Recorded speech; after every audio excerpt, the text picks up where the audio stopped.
নমস্কার বন্ধুরা, শ্রাবণী ব্লগে আপনাদেরকে অনেক অনেক স্বাগতম। প্রতিদিনের মতো আজকেও আমি একটি রেসিপি নিয়ে চলে এসেছি আপনাদের সামনে। আজকে আমি বানাবো কুমড়ো শাক দিয়ে মসুর ডাল। চলুন দেখে নিই। এই যে এখানে আমি পেঁয়াজ রসুন কেটে নিয়েছি, ধনেপাতা, একটা শুকনো লঙ্কা, টমেটো, আর আছে 5 ফোড়ন। এখানে আছে তেল, আর এই যে এখানে সিদ্ধ করা আছে কুমড়ো শাক দিয়ে মসুর ডালটা। আমি আগে সিদ্ধ করে রেখে দিয়েছি। এখন কড়াইয়ে দিয়ে দেবো অল্প একটু তেল, খুব সামান্য পরিমাণে তেল দিলাম, আর দিয়ে দেব 5 ফোড়ন,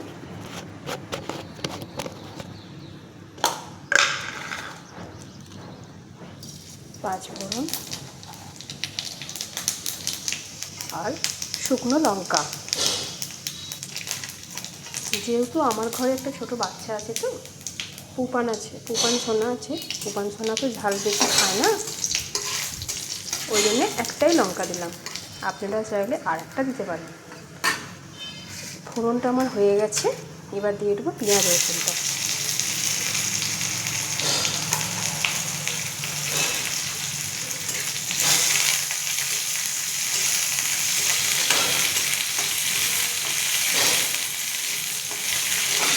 এবার আমি একটু পেঁয়াজটা ভালো করে ভেজে নেব।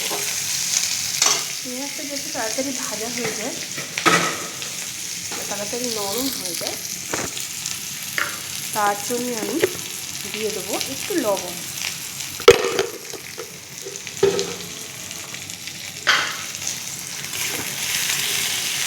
এটা খেতে কিন্তু খুব টেস্টি লাগে। একবার খেলে বারবার খেতে ইচ্ছা করবে।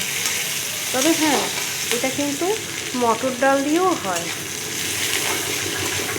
আমরা কিন্তু মটর ডাল দিয়েও করে খেয়েছি, কিন্তু খুব একটা ভালো লাগেনি। মসুর ডাল দিয়ে বেশি টেস্টি লাগে, মিষ্টি মিষ্টি খেতে লাগে। পেঁয়াজ রসুনটা ভালো করে ভেজে নিচ্ছি।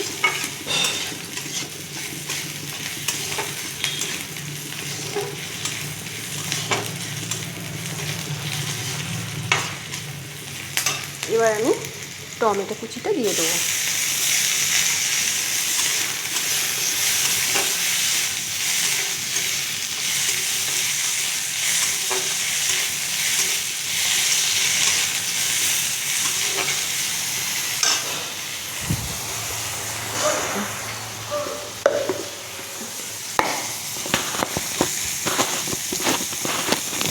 আসলে সব জিনিসকে ছড়িয়ে ছিটিয়ে রাখা আছে, ওই জন্য বারবার ক্যামেরাটা ঘোরানো হচ্ছে।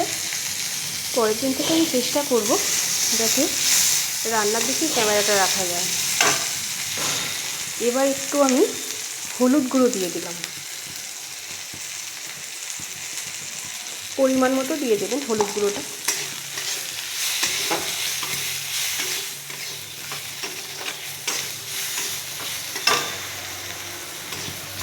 একটু নেড়ে নেব, নাহলে যে কাঁচা হলুদের গন্ধটা ওটা আর থাকবে না। একটু ভেজে নেবে। দেখুন মশলা আমার প্রায় ভাজা হয়ে গেছে। এবার আমি কুমড়ো শাকের সাথে যে মসুর ডালটা সিদ্ধ করা ছিল ওটা আমি দিয়ে দিচ্ছি।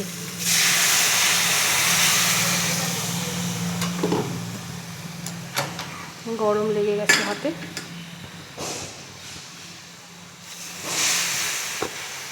ডালটা আমি দিয়ে দিলাম।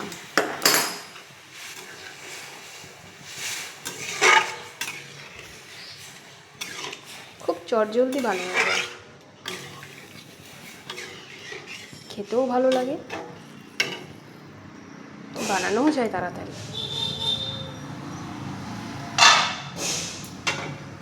আর সাথে যদি একটা গরম গরম ডিম ভাজা হয়, আরোই ভালো লাগে খেতে। একটু জল দিয়ে দিচ্ছি, ডালটা একটু পাতলা হয়, খুব বেশি ঘন হয় না।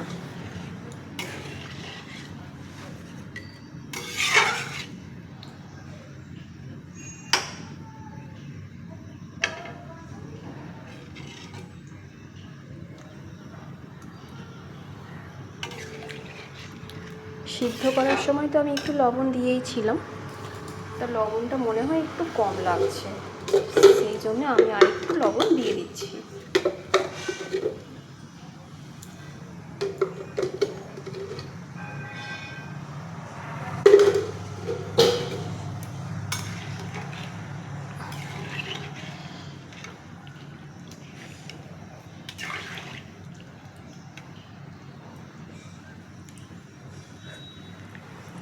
তবে রসুনটা কিন্তু একটু বেশি দেবেন, রসুনটা বেশি দিলে না খেতে বেশি টেস্টি লাগে।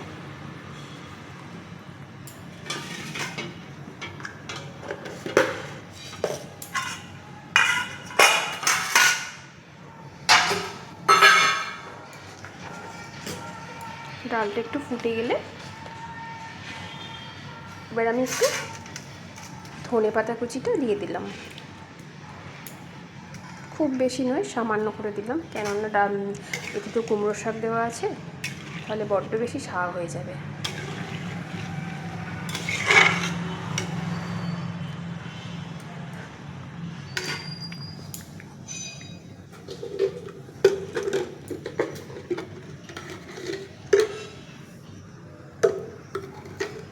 লবণটা বড্ডই কম।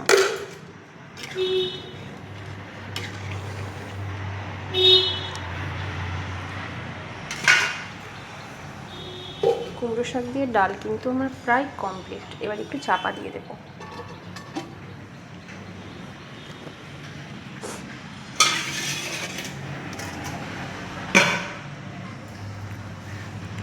আমার এই রেসিপিটা যদি আপনাদের ভালো লেগে থাকে তাহলে প্লিজ কমেন্ট করে জানাবেন, আর সাবস্ক্রাইব করতে ভুলবেন না আমার চ্যানেলটিকে। দেখুন ডাল কিন্তু ফুটে গেছে, ডাল কিন্তু বেশি ফোটায় না, ডাল বেশি ফোটালে ডালের টেস্টটা নষ্ট হয়ে যায়। ডালটা এখন আমি কড়াইতেই রেখে দেবো।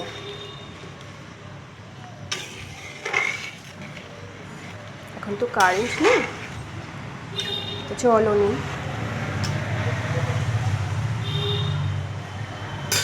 আজকের মতো এখানেই টাটা, আবার দেখা হচ্ছে পরের রেসিপি নিয়ে।